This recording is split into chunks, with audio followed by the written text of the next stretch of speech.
What's up, everybody? It's your host, King Smith. Before this podcast plays, I'd like to give my thoughts on this episode. This was episode 7 in season 1, and the subject had revolved around somebody who made it to the pinnacle of their profession to have it get ripped away just like that. I was attempting to capture, how you can make it that far, have it get taken away, and what's the mindset that's needed to bounce back. I think for people out there that listen to this episode and possibly face some type of adversity that they're going through in their life, you can hear from Cassie's mindset of how she didn't let that stop her. How she pivoted in life and is now living out something that also fulfills her and makes her happy as well. So check out the episode. Thanks for tuning in. Welcome to Today in My Life, a podcast humanizing life, love, and laughter. Today's episode is one of those episodes that remind me of why I got into podcasting. I've had the opportunity to have conversations and interview both people who I know and total strangers. Now, I've asked a lot of people to come onto my podcast, and I've gotten a whole lot more no's than yeses, which could have bummed me out a little bit, but I'm an optimistic kind of guy. I always have been. The difference between an optimist and a pessimist, for those who don't know or haven't heard of this, if you fill a glass half full, a pessimist is somebody that sees that glass is half empty, where an optimist is somebody that sees that glass is half full.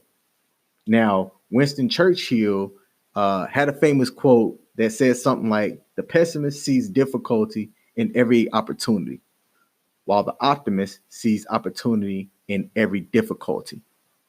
Cassie Cooke is one of those people that I feel like embodies that.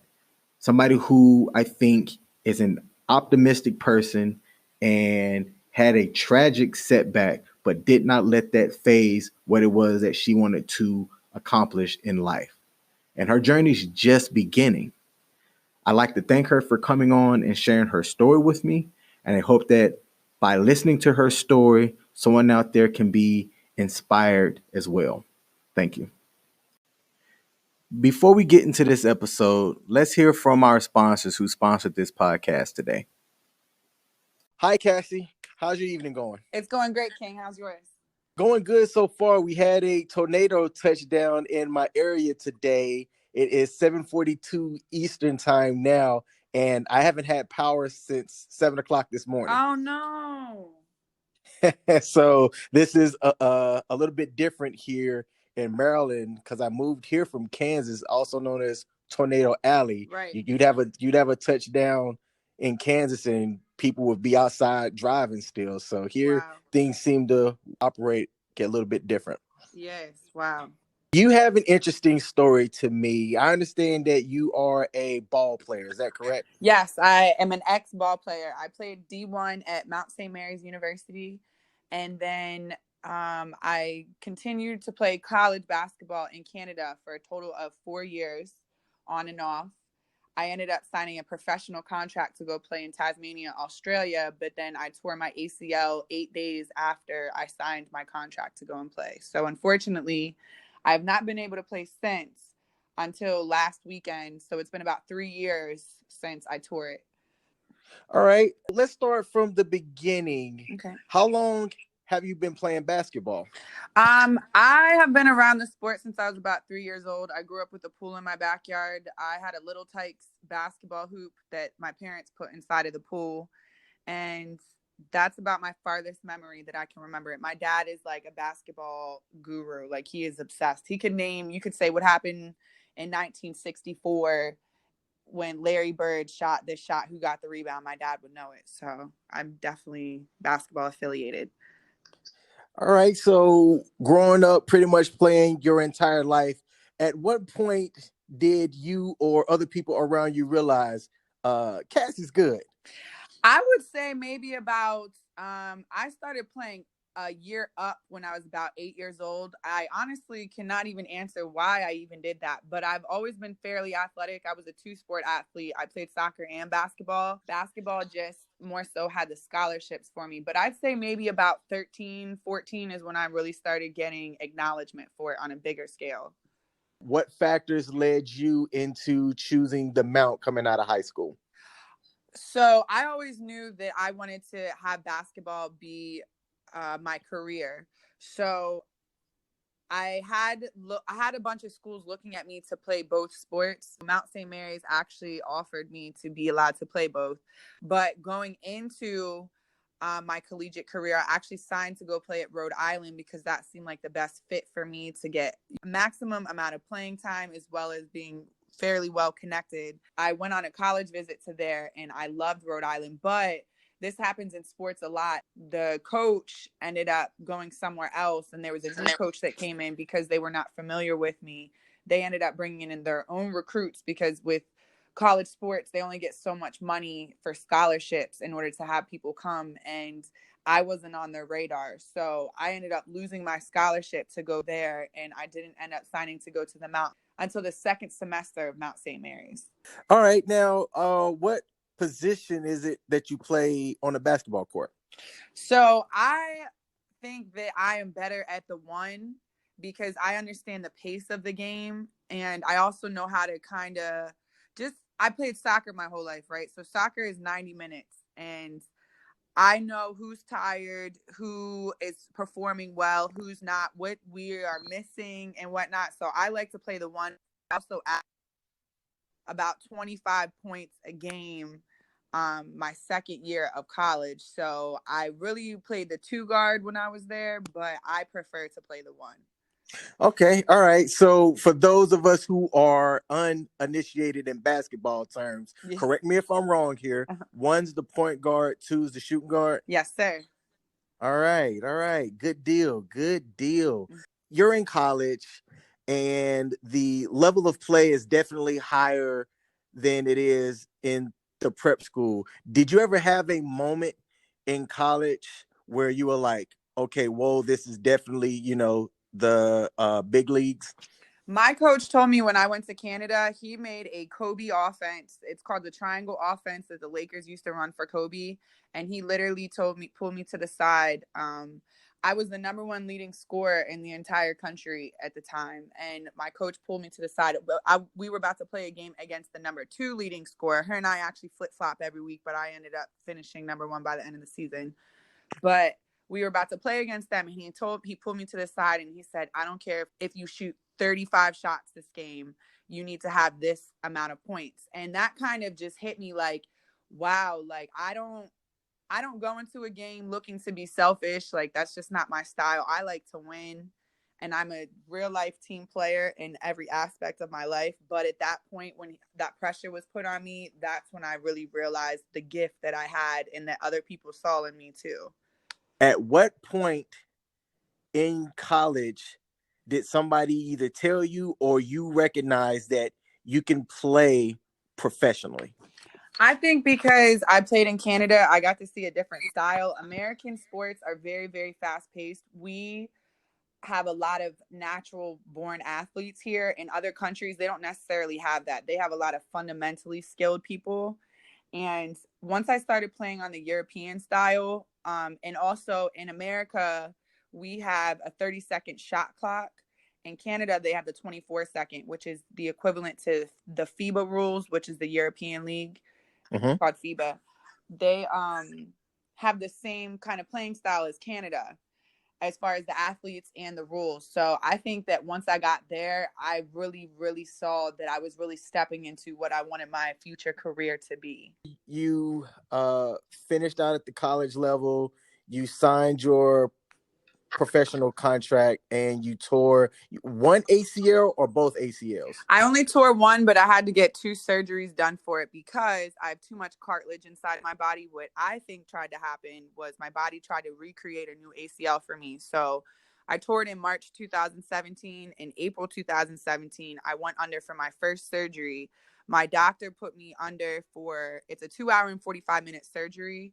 I was under for an hour and a half, and then he took me out an hour and 15 minutes early because I didn't have enough flexion. Basically, if you're sitting down on a couch and your knees are completely bent, I should be able to put my legs straight forward out completely at a 90-degree angle.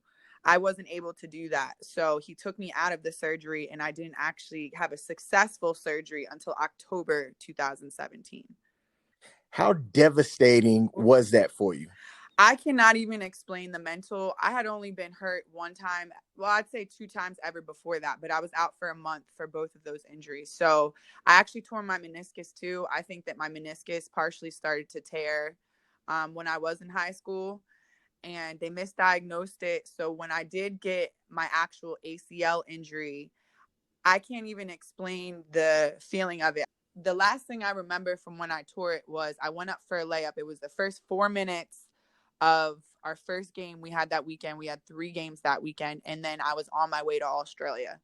But I remember I laid down, and when I closed my eyes, I could see in my head, it was like smoke, and I could just see the Australia I could see it in smoke, and I just saw Australia starting to fade away. So I can't even explain the emotional toll that took on me, because I had worked my entire life in order to obtain, and it was never that I wasn't good enough. It was just as far as I could have been connected to get to that next level. I didn't go to a big D1 school, and that's the people that they're looking. And Steph Curry is a good example of that, because he didn't go to a big school, but he was so good that he eventually got the clout that he needed in order to get that opportunity. It's way different for girls sports. We don't have the opportunity to get seen on that level unless you go to a big school. So the fact that I finally completed what my dream was without going on the main route of playing at a big D1 by choice, it was devastating. I still can't believe that it happened to this day. Who was your support system as you had your injury happen and made it through the transition of, okay, what's next? I'm going to arrogantly say this was myself. And I say that because during that time of bed rest, I had to literally come up with a way in order to stay connected to basketball, which ended up being my Girl Power Mermaid Basketball sports apparel brand. So I'd say really it's a mental game fighting yourself. It's telling yourself you have to get up, and something as simple as showering. I actually got a hairline fracture when I fell from my ACL injury. I slammed my arms on the ground, and I couldn't even tie my hair into a ponytail. So imagine when you go to get in the shower, mind you, I have an injury. I should have been able to press down on the bath in order to get in the shower, but I couldn't even do that because I had a fracture in both of my palms. Yes. So, and also when you're getting into the shower, you have to push off of one leg to put your leg up, and then use your other one to get you into it's just so much. Or even just something as small as using the bathroom. I was on bed rest for a year, and I was on crutches for a year and a half. So other stuff like that, it really takes a toll on everything that has to do with your life. I couldn't drive. It was my right knee. I couldn't even drive myself to go anywhere. So you're still around the game, and that tells me a lot. That tells me that you have a passion for the sport, and also wanting to, be an ambassador for other people. Tell me a little bit more about your brand, and what you're doing in the sport now. So my brand was created because I have always been a girly girl, but I also have that tomboy swag to me. I just said in the presentation that I did today, wearing a normal bra is like a job for me. I love sports bras, spandex, sweatpants, anything that's comfortable, but I also love eyelashes, lipstick, foundation, having my nails done, stuff like that. So when I started doing basketball training after I got off of bed rest, I noticed that a lot of guys that did it in this industry always have something that's really harsh, or like a shark or a bulldog, something that is very masculine. And there was really nothing for the females to really stand out. So it started with just, I had dyed my hair orange and I wear glitter a lot. So people started telling me I remind them of a mermaid. So I'm like, what the heck can I do with a mermaid in order to push myself through? So I ended up putting a mermaid with a basketball on a t-shirt just for my own self. And then I ended up turning it into the word girl power, but a mermaid replaces the P. And people constantly were asking to buy it from me. And here I am today, and my May will be my second year of being in sales for having my girl power apparel. Okay, that's nice. That's awesome. Where can people find your brand at? So if they want to see my actual basketball training, they can follow Mermaid Basketball Drills. But if they would like to buy the apparel, it's in my bio at Mermaid Basketball. Is your training tailored to a specific audience? So I actually offer ACL prevention, but I really do more so skill training as far as dribbling. A lot of coaches tell people how to shoot a certain way, but I don't care if you shoot from between your legs. As long as your follow through goes to a certain way, then you can be successful. Nobody can tell you how to do you or how to maneuver your body to do something. And people spend more time focusing on the wrong things when it comes to the sport. A sport, it's like a survival skill. If there was a plane that crashed in a jungle and you're with a bunch of people, there's not necessarily a certain protocol that's going to allow you to survive doing it. And it's the same thing with the sport. As long as you understand the basics and the concepts and why you need to do something, you can be successful. And that's something that I really try to embrace in my training. So everybody's journey is unique. Yes. What advice would you have for somebody that gets to a certain destination in life and hit that major setback like you had in yours? So the quote that I've that has stuck out in my head since I got hurt is obstacles are optical illusions. Don't quit before the miracle, keep striving. And the obstacles are optical illusions because I believe in God, and I had to literally put my tears to the side and put my faith in front of me that I don't know why he took my dream away from me days before I was going, but I have also gotten to affect a lot of little girls. My target market really is 12 and under for my brands. And then also a lot of grandmothers and mothers, because they can't always reach the youth because it's firsthand coming from them. And kids don't necessarily want to hear that. So I would say anybody that's going through a life change, whether a parent died or they lost their job, their major career, do not quit before the miracle, because you do not know what's coming for you. You just literally have to step in faith. Awesome. Well, hey, Cassie, thank you for sharing your journey with me. I'm pretty sure that someone who hears this can draw some type of inspiration from, you just being open and sharing your story. Thank you so much, King. I appreciate it. Now, that concluded my interview with Cassie Cooke, but I also realized that I dropped the ball on something. Get it? Drop the ball. Cassie, I know that you're going to be listening to this episode, and I would like for you to update our listeners on something. You shared that you and somebody else were both first and second in points scored in the division or in your league. What was the outcome of that? If you can go to the Facebook page, Today in My Life podcast, and update the listeners on what the outcome of that was, I'd appreciate it. Thank you.